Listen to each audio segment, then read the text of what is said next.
Joining us now is Dan Primack, Axios business editor. Dan, good to see you. So, from your understanding, what's the upside and the downside here? I mean, I could imagine an argument that the taxpayer ought to see some more tangible benefit from the rescue of certain companies if they're being bailed out. But what if this does lead to some decrease in business from international customers feeling they can't trust Intel?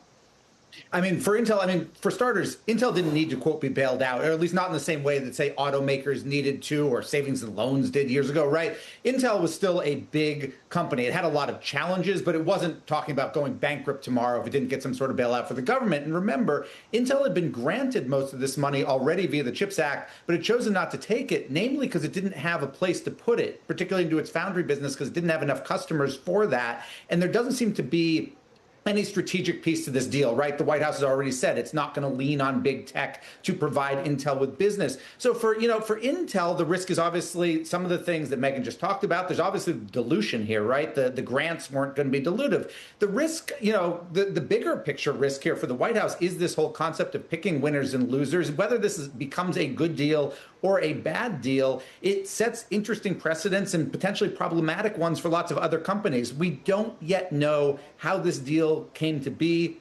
Were there threats? Were there promises? We still need to wait on that.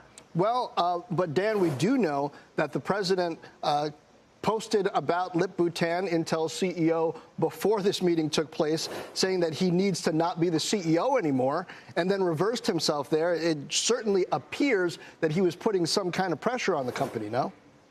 It does. And also, though, it also appears that this deal didn't go through all that much vetting, right?